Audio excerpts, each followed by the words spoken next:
கன்னியாகுமரியில் பிறந்து 42 நாட்களே ஆன குழந்தையை டிஷ்யூ பேப்பரை வைத்து தாய் கொடூரமாக கொலை செய்திருக்கிறார். எதனால் கொலை செய்தார், என்ன காரணம் என்பதை விவரிக்கிறார் செய்தியாளர் சதீஷ் முருகன். சதீஷ் முருகன், வணக்கம். தற்போது இந்த விவகாரத்தின் பின்னணி என்னவாக இருக்கிறது? தற்போது அப்பெண் மீது என்ன நடவடிக்கை எடுக்கப்பட்டிருக்கிறது? முழு விவரங்களை பதிவு பண்ணுங்க.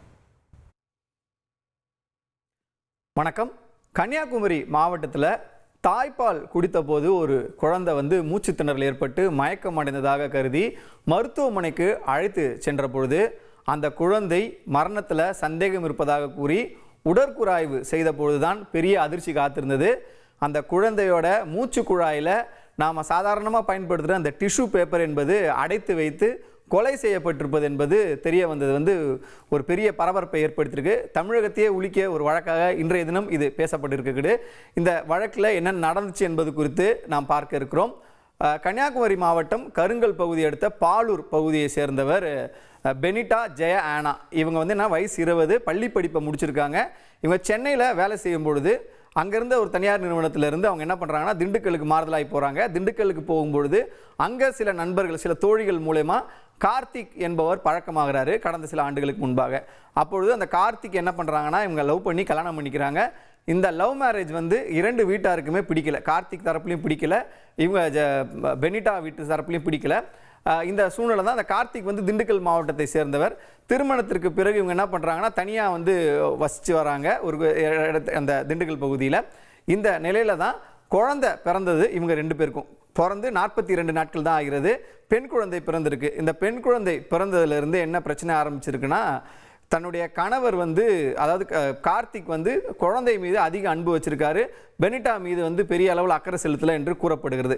இது ஒரு புறம் இருக்க, கார்த்திக்குடைய தாயார் பெனிட்டாவுடைய மாமியார் பெண் குழந்தை பிறந்ததனால் சில விஷயங்களை சொல்லியிருக்காங்க. அதாவது நீங்கள் ராசி இல்லாதவ, இந்த போன்ற பெண் குழந்தை பிறந்துச்சு, நாங்கள் ஆம்பளை குழந்தை எதிர்பார்த்தோன்ற போன்ற விஷயங்களை சொல்லியிருக்காங்க.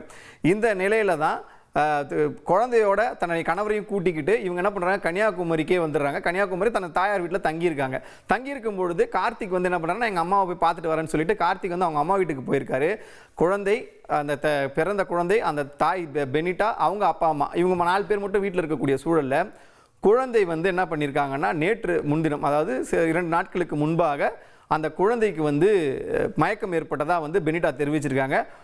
குறிப்பாக சொல்லணும்னா கணவர் கேட்குறாரு, குழந்தையை பார்த்துட்டு ஊருக்கு போன கணவர் திரும்பி வந்தபோது கேட்கும் பொழுது தலையில் காயம் ஏற்பட்டிருக்கு. அந்த தலைக்கில் காயம் ஏற்பட்டிருக்கு என்னன்னு கேட்கும்பொழுது, இல்லை குழந்தை பால் குடிக்கும் போது கீழே விழுந்து தவறுதலாக விழுந்து அடிபட்டுருச்சுன்னு சொல்கிறாங்க. பேச்சு மூச்சு இல்லாமல் இருக்கேன்னு கேட்கும்போது ரொம்ப கூலாக அவங்க என்ன சொல்லியிருக்காங்கன்னா, புறக்கு ஏறி இருக்கும், அதை தாய்ப்பால் குடிக்கும்பொழுது புறக்கு ஏறி இருக்கும், அதனால் அப்படி இருப்பாங்கன்னு சொல்லியிருக்காங்க. இந்த பதிலில் இவருக்கு திருப்தி இல்லை, சந்தேகம் அடைகிறாரு. கார்த்திக் என்ன பண்ணுறாருன்னா உடனடியாக ஆசார் பள்ளத்தில் இருக்கக்கூடிய மருத்துவமனைக்கு, அரசு மருத்துவமனைக்கு அடுத்து செல்கிறாங்க. அங்கே எடுத்துகிட்டு போகும்போது குழந்தை இறந்துட்டதா சொல்கிறாங்க. இதனால் அதிர்ச்சி அடைகிற கார்த்திக் மனைவி கிட்ட மறுபடியும் கேட்குறாரு, என்ன பிரச்சனை, என்ன ஆச்சுன்னு சொல்கிறாங்க. அவங்க சொன்னதே திரும்ப திரும்ப சொல்கிறாங்க. இதனால் அவருக்கு பெருசாக சந்தேகம் வரனால கூட குழந்தை இறந்த அந்த இதில் இருந்திருக்காரு. இந்த விவகாரம் என்ன பண்ணுறாங்கன்னா, குழந்தையோட இறப்பில் சந்தேகம் இருப்பதா மருத்துவமனை தரப்பில் முதற்கட்ட மருத்துவ பரிசோதனை செய்யும்போது தெரியுது. இது உடனடியாக மருத்துவமனையிலிருந்து இயற்கையாகவே ஒரு குழந்தை இறந்துட்டாவோ, யார் மருத்துவமனை கொண்டு செல்லும்போது இறந்தாலும் உடனடியாக காவல்துறைக்கு தெரிவிப்பது வழக்கமான ஒரு விஷயம். அந்த வகையில் காவல்துறைக்கு தெரிவிக்கிறாங்க. காவல்துறை விசாரிச்சுட்டு சந்தேக வரண வழக்காக பதிவு செஞ்சு குழந்தையோட பாடி போஸ்ட்மார்ட்டம் பண்ணணும் அப்படின்னு சொல்றாங்க. அப்பவும் அந்த தாயோட, அந்த குழந்தையோட தாய் எந்த விதமான விஷயமும் பேசாம ரொம்ப அமைதியா இருந்திருக்காங்க. இந்த நிலையில தான் போஸ்ட்மார்ட்டம் ரிப்போர்ட்ல குழந்தையோட மூச்சு குழாயில டிஷ்யூ பேப்பர் அடைக்கப்பட்டிருக்கு அப்படின்றது தெரியுது.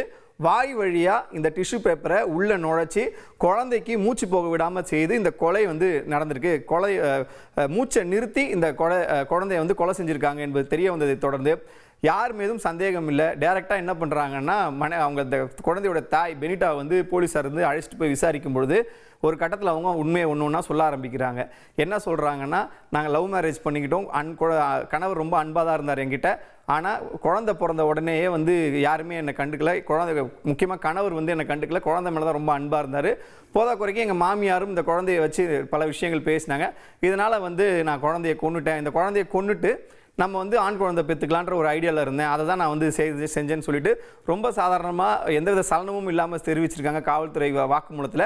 இது பெரிய வந்து ஒரு அதிர்ச்சியை ஏற்படுத்தியிருக்கு விசாரணை செய்த காவல்துறையினருக்கே. இந்த நிலையில தான் உடனடியாக அந்த பெனிட்டா மீது கொலை வழக்கு பதிவு செய்யப்பட்டு தற்போது அவர் வந்து சிறையில் அடைக்கப்பட்டிருக்கார். இந்த வழக்கை பொறுத்த வரைக்கும் பார்த்தோம்னா கடந்த காலங்களில் பல்வேறு விஷயங்களில் இந்த பச்சிளம் குழந்தைகளை வந்து பல்வேறு விஷயங்களுக்காக கொல்றது என்பதற்கும், அதாவது தவறான உறவில் பிறந்த குழந்தை அல்லது வந்து குழந்தைக்கு வந்து பிடிக்காத, குழந்தையோட கலர் பிடிக்கல, குழந்தையோட பாலினம் பிடிக்கல, இது போன்ற விஷயங்களுக்காக கொலை செய்த விஷயங்கள் இருந்தாலும் கூட இந்த பர்டிகுலர் ரீசன், இந்த போன்ற பச்சிளம் குழந்தைகளை கொல்லும் அளவிற்கு ஒரு இளம் பெண் மனநிலைக்கு எப்படி செல்றார் அப்படின்னு சொல்லி விசாரிக்கும் பொழுது இந்த பெண் வந்து யாருன்னு பார்த்தீங்கன்னா அவங்க கன்னியாகுமரியில் இருக்கக்கூடிய அவங்க அப்பா அம்மா வந்து இந்த குழந்தைய வந்து தத்தெடுத்து வளர்த்துருக்காங்க. இந்த பெண்ணுக்கு வந்து பள்ளி படிப்பு மட்டும் தான் படிச்சிருக்காங்க. ஸோ அதனால் போதிய விஷயம் தெரியல, அவங்களுக்கு இருந்த அந்த ஸ்ட்ரெஸ்ஸை வந்து எப்படி ஹேண்டில் பண்ணணும் அப்படின்றதும் தெரியல. இந்த நிலையில தான் இந்த குழந்தைய வந்து மூச்சு அடைச்சி கொல்லணும்னு தெரிஞ்சது. எப்படி இதை பண்ணீங்கன்னு சொல்லி கேட்கும்பொழுது முதற்கட்டமாக அந்த பச்சிளம் குழந்தை என்ன பண்ணியிருக்காங்க, செவுத்தில் தலையை முட்டி சாகடிக்க பார்த்துருக்காங்க. ஆனால் அதில் குழந்தை ரொம்ப சத்தம் போட்டு அழுதுருக்கு. குழந்தைக்கும் காயம் ஏற்படுத்தே தவிர குழந்தை இறக்கலை. அவங்களுடைய அப்பா அம்மா வந்து ஏன் குழந்தை கத்திக்கிட்டே இருக்குன்னு அழுதுகிட்டே இருக்குன்னு சொல்லி கேட்கும்போது சத்தமே இல்லாமல் கொல்றதுக்கு தான் இது போன்று டிஷ்யூ பேப்பரை எடுத்து வாயில் வச்சு திணிச்சு பார்த்தேன், உள்ளே போச்சு, ஒரேடியாக அழுத்தி நான் அந்த குழந்தைய கொன்னுட்டேன் அப்படின்றத அந்த விரிவாக அந்த வாக்குமூலமாக சொல்லியிருக்காங்க. இந்த விஷயத்தை பொறுத்த வரைக்கும் இவ்வளவு கொடூரமாக ஒரு கொலையை திட்டமிட்டு செய்ய ஒரு இளம் பெண்ணால் எப்படி முடிப்பும், அதே போன்று வெறும் பள்ளி படிப்பு மட்டும்தான் படிச்சிருக்காங்க, எப்படி இவங்களுக்கு இந்த விஷயங்கள்லாம் தெரிஞ்சிச்சு என்பது குறித்து இந்த மனநிலைக்கு என்ன பிரச்சனைகள் இருக்கலாம் அப்படின்னு சொல்லி நம்ம கேட்டபொழுது தான் மருத்துவர் மனநல ஆலோசகர் அபிலாஷா என்ன சொல்கிறாங்கன்னா, போஸ்ட்மார்ட்டம் டிப்ரெஷன் அப்படின்றது வந்து எல்லா குழந்தை பெற்ற தாய்மார்களுக்கு இருக்கும். அந்த டிப்ரெஷன் வந்து அந்த மன அழுத்தம் என்பது எந்த எல்லைக்கும் வேணா செல்லும். கிட்டத்தட்ட ஒரு 172% தாய்மார்கள் இந்த பிரச்சனையை சந்திச்சுட்டு வராங்கன்னு சொல்லி விவரமாக இந்த பிரச்சனை என்ன, இந்த பிரச்சனைக்கு காரணம் என்ன, தீர்வு என்ன என்பது குறித்து தெரிவித்திருக்காங்க. அப்படியே நம்ம கேட்டபோது அவங்க சொன்ன பதிலை இப்போ நம்ம பார்க்கலாம். குழந்தை பிறந்த உடனே ஒரு தாய்க்கு வந்து பயங்கரமான கோபமும், மூட் ஸ்விங்ஸும், சேட்னஸும், டிப்ரெஷனும், கோபமும், இரிட்டபிலிட்டின்னு சொல்லுவோம். எதை பார்த்தாலும் எரிச்சல் அடைகிறது. எதனால் இது வருதுன்னு கேட்டிங்கன்னா அவங்களுடைய ஹார்மோனல் இம்பேலன்சஸ் நிறையா நடக்கும், ஸ்லீப்லெஸ்னஸ் இருக்கும். அண்ட் முக்கியமாக வந்து ஹஸ்பண்ட் கிட்டேருந்தோ இல்லை ஃபேமிலி கிட்டேருந்தோ அவங்களுக்கு மட்டுமே கிடச்சிட்டு இருந்த அன்பு திடீர்னு இப்போ குழந்தை பக்கம் திரும்புது அப்படின்றப்ப அந்த அட்டென்ஷன் அவங்களுக்கு கிடைக்கலன்றப்ப நிறையா தாய்களால் அதை வந்து ஏற்றுக்க முடியாது அந்த ஆரம்ப கட்டத்தில். ஏன்னா அவங்களுக்கு என்னென்னா, ஏன் யாருமே என்னை புரிஞ்சுக்க மாட்டேங்கிறீங்க, என் வழியை தெரிஞ்சுக்க மாட்டேங்கிறீங்க அப்படின்னு ஆதங்கப்படுவாங்க. ஸோ அதுக்கு சரியான பதில் கிடைக்கலன்னா அந்த வெறி, அந்த கோபம் அவங்கள வந்து கத்த வைக்கும். ரொம்ப எராட்டிக்காக பிஹேவ் பண்ணுவாங்க. விஷயங்களை தூக்கி போடுறது, உடைக்கிறது, தன்னைத்தானே காயப்படுத்திக்கிறது, குழந்தைய வந்து ஒரு எதிரி மாதிரி பார்க்குறது, இது வந்து நடக்கும். இந்த போஸ்ட்மார்ட்டம் டிப்ரெஷன்ற போர்வையில் இது நடந்ததா இல்லை உண்மையிலேயே அந்த பெண், ஏன்னா ரொம்ப இளம் வயது தாய் தான், 20 வயசு தான் ஆயிருக்கு.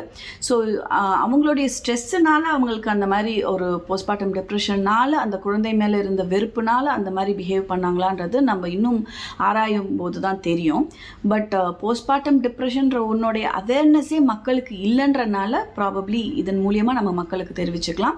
டெஃபினட்டாக வந்து நிறைய தாய்மார்களுக்கு இருக்கும், அதை அவங்களுக்கு ஹேண்டில் பண்ண தெரியாது. அப்படிப்பட்டவங்களுக்கு முதல்ல தேவை counselling and therapy, most important. ரெண்டாவது, ஒருவேளை ரொம்ப சிவியர் டிப்ரெஷன் இருக்குது, அவங்களால கண்ட்ரோலே பண்ணிக்க முடியல அப்படின்னா அப்போ அந்த மாதிரி சுச்சுவேஷனில் அவங்க சைக்காட்ரிஸ்ட்டை பார்த்து மெடிசின் எடுத்துக்கிறது நல்லது. பட் இதெல்லாம் அவாய்ட் பண்ணுறதுக்கு ஃபேமிலியோடைய சப்போர்ட் ரொம்ப முக்கியம். ப்ரெக்னெண்ட்டாக இருக்கப்போ ஸ்ட்ரெஸ் இல்லாமல் ஹெல்த்தி ஃபுட்டு சாப்பிட்டு நல்ல ஆரோக்கியமான ஒரு வாழ்வியல் ரொம்ப முக்கியம்.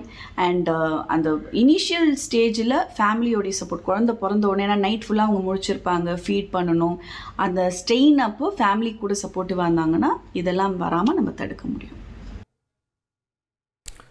மருத்துவர் மனநல ஆலோசகர் அபிலாஷா தெரிவித்தது போல இந்த கொலை என்பது போஸ்ட்மார்ட்டம் டிப்ரெஷன், அந்த மன அழுத்தத்தினால் தான் நடைபெற்றதா அல்லது அந்த போர்வையில் வேறேனும் காரணங்கள் இருக்கலாமா என்பதுனா ஒரு மிகப்பெரிய கேள்வியை கேட்டிருக்காங்க. அது காவல்துறையினுடைய விசாரணையில் தான் தெரிய வரும். ஆனால் தற்போதைக்கு அந்த இளம் பெண்ணுக்கு ஒரு கவுன்சிலிங் தேவை என்பது மட்டுமே நிச்சயமாக பார்க்கப்படுகிறது. இது போன்ற கொலை அளவுக்கு ஒரு பச்சிளம் குழந்தையை கொல்லுவ அளவிற்கு செல்லக்கூடிய இந்த மனநிலை எந்த மாதிரியான விஷயங்களில் இருக்குது, சமூகத்தின் அடிப்படையில் பெற்றோர்கள், கணவர்கள் என அனைவருக்கும் ஒரு கூட்டு பொறுப்பு இருப்பதாகவும், இது போன்ற கொலைகள் தடுப்பதற்கு, இந்த கொலைகள், பச்சிளம் குழந்தைகளுடைய கொலைகளை தடுப்பதற்கு மொத்தமாக இந்த கூட்டு பொறுப்பை நாம் அனைவரும் ஏற்றுக்கொள்ள வேண்டும் என்பதுதான் வந்து மனநல ஆலோசகர் மற்றும் சமூக ஆர்வலர்கள் தெரிவிக்கிற கருத்தாக இருக்கிறது.